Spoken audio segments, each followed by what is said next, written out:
I woke up early that Friday. My suitcase was already zipped from the night before, 2 changes of clothes, a sweater in case the cabin got cold, and a bottle of wine I'd been saving since Christmas.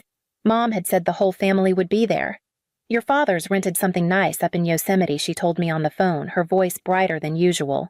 "You'll finally get a break, Marie." It had been a long time since that kind of invitation felt warm. But I said yes. By 7:10, I was parked in front of their house, just like she asked. The van was already out front, one of those oversized black Sprinter things with tinted windows and a private driver who looked more confused than friendly.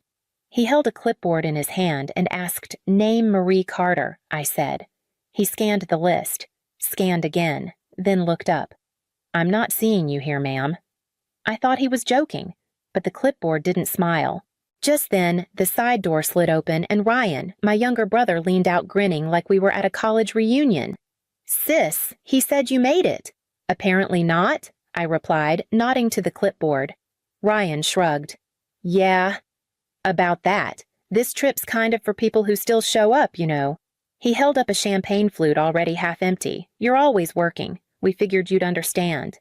Inside the van, I caught a glimpse of Mom Helen Carter curled up against the window with her sunglasses on. She didn't wave. Dad Richard was fiddling with a Bluetooth speaker. No one looked surprised to see me there, but no one made room either. I nodded once. Not out of agreement, just acknowledgement. Then I stepped away, reached into my coat pocket and opened the banking app on my phone. 3 swipes, 1 click, a confirmation screen. Family expense card frozen. The driver glanced at me again, but I was already walking back to my car. No one called out.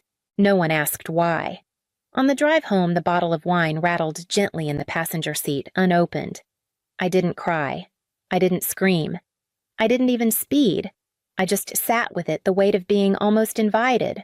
Turns out I didn't need to be on the list to end up paying for the trip. It didn't happen all at once. That's the thing about slow erasure, you don't notice it until the space you used to fill is just gone. It started with a phone call back in 2012. Dad Richard had lost some hours at work. "Just a rough patch," he said. "The mortgage is fine, we're not asking for money." But by the end of that call, I'd offered to co-sign a refinancing. It felt like the right thing to do. Then it was Mom's dental surgery. $6,000. She cried on the phone, said the pain was keeping her up at night. I told her not to worry. I paid the bill directly to the clinic. Later, I overheard her at a family BBQ telling Aunt June she'd managed to handle it herself after some clever budgeting. She didn't even glance at me. When Ryan got caught up in some gambling mess, something about a bad loan and a friend who disappeared with the money, I wired $5,000 into his account. He said it was a one-time disaster. 2 months later, he posted a photo from Coachella with a caption, "Worth every penny." He didn't tag me, of course. That Christmas, I bought a new space heater and had it delivered to their house overnight because Mom said the furnace was making noises again. She sent back a thank you by forwarding me a coupon for flannel sheets. "You should get some rest," she wrote. "You work too hard." Every family dinner, I was either taking a work call in the kitchen or updating their Wi-Fi settings while everyone else was having dessert. When Ryan showed up with store-bought pie, they lit candles. At one point, I told myself it was just timing, that I lived farther away, that my job made me less available. But the truth was, they never asked me to be present, only to be useful. Last summer, Dad called during my lunch break. He couldn't remember his online banking password. I reset it remotely. A week later, a transfer went out to a car detailing shop under Ryan's name. When I asked about it, Dad said he needed help getting on his feet. You know how it is. And I did. That was the problem. Every time they needed something, I showed up.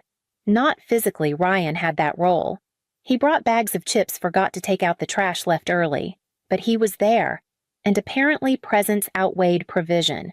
They framed Ryan as the loyal son, the one who stayed close. I was the background process, invisible but essential. You only notice when it's gone. Last Thanksgiving, I sent a card with a handwritten note. A real one. I signed it with "Love, Marie." It didn't show up on the mantle. There was a group photo, though. Ryan holding the carving knife like a trophy. Dad's arm around him. Mom's smiling cheeks flushed. Someone had used a filter that made the table glow gold. There was an empty chair at the corner. I recognized the sweater draped over the back. It was the one I left there the year before. They had literally edited me out of my own seat. And still I kept paying. One more month, one more bill, one more quiet contribution. Not because they asked, but because not helping felt like betrayal. And maybe I thought deep down if I just kept saying yes, they'd eventually see me. They didn't. The calls started before noon. First, it was Mom, a voicemail voice high and brittle. "Marie, something's wrong with the reservation." "The card's not working." "Did you maybe change something?" Then Dad, sounding irritated more than concerned. "Can you just fix it?" "We're standing at the front desk like fools." I didn't answer. The texts came next, frantic, overlapping. Ryan sent a selfie of him and Mom outside the lodge, thumbs down with the caption, "Family trip cut short." Some people can't let go. No context, just the insinuation. I muted the group chat. Instead, I called Jasmine. She'd been a quiet friend for years, former co-worker turned IT security consultant. We met once a month for coffee when our schedules aligned, which wasn't often. The last time I saw her, I'd helped fix her aunt's estate taxes. She said she owed me a favor. "I just want to know if anything weird's been happening under my name," I told her. I didn't expect much. Maybe a missed subscription or a duplicate account somewhere. But Jasmine was thorough. 2 days later, she sent an encrypted folder. Inside, a credit card application from 3 weeks prior. My name, my birthday, my social, Ryan's address. A flagged login attempt to my retirement account from an unfamiliar device tagged Carter Home. A customer service call to my health insurance provider voice recorded. It was Mom pretending to be me. She'd tried to update my mailing address and add a dependent named Ryan. The cold didn't hit all at once. It crept in slow like air from a door you didn't realize was open. It wasn't just about money anymore. It was about permission, about how easily they assumed I wouldn't notice.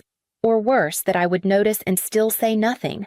I sat in my apartment that night, lights off, laptop open. The bottle of wine still unopened on the counter. I didn't need it. The sharpness was already in my chest. Ryan had borrowed $5,000 and never paid it back. Dad had slipped charges under my name. Mom had impersonated me, and I'd brought them pie. For years, I let the benefit of the doubt cushion everything. Maybe it was an accident. Maybe it was just stress. Maybe they meant to ask, but forgot. But the signatures were clear. The dates lined up. The transactions weren't mistakes. They were habits. I didn't text them back. I didn't explain. I just stared at the screen and let the silence settle thick and final. If they wanted me to play the villain, I could be one. But I wasn't interested in revenge. I was interested in proof. I started with the easy things, screenshots of bank transfers I hadn't authorized, statements with charges that didn't belong to me. $140 here, $78 there.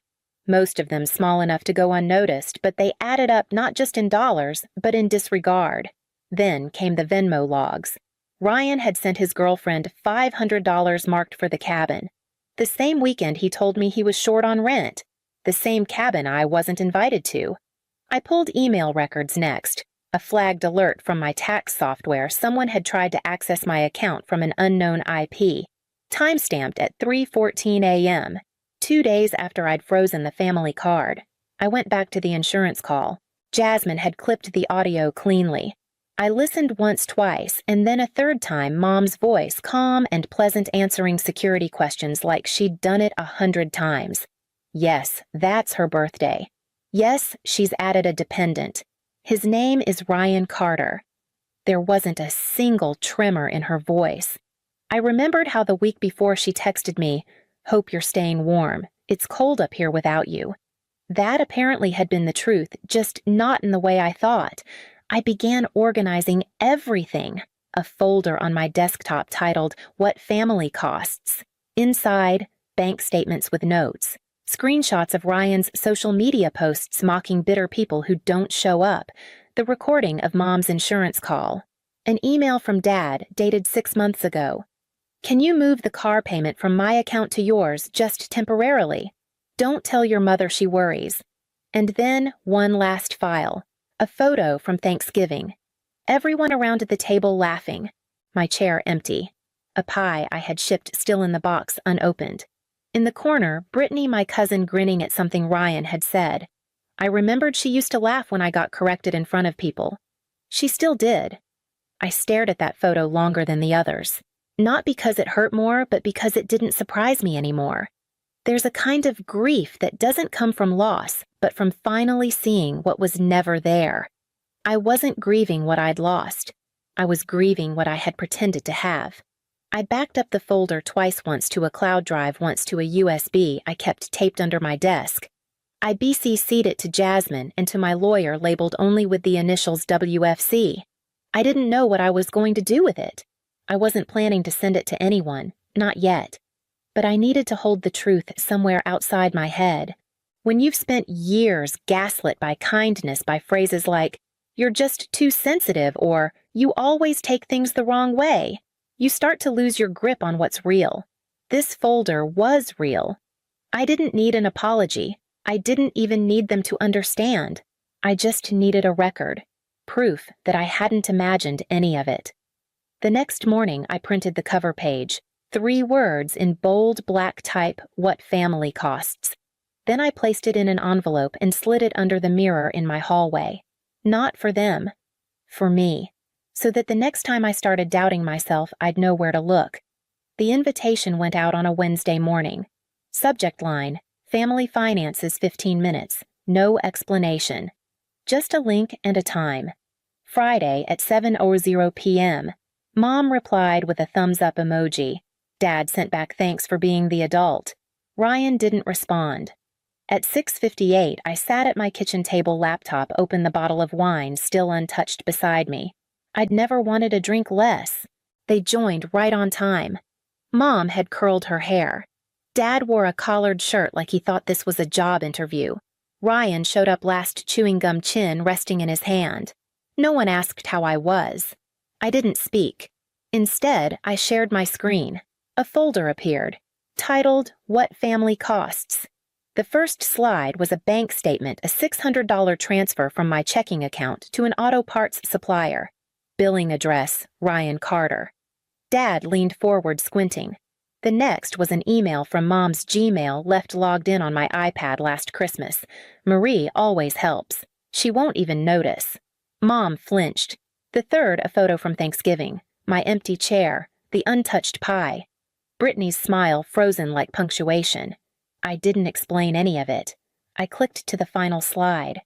A voice recording played Mom answering questions on a health insurance call, pretending to be me. The audio was clear, the answers confident. When it ended, the room, even virtual, went still. Dad was the first to speak. "Marie," he said, "measured, we didn't mean harm.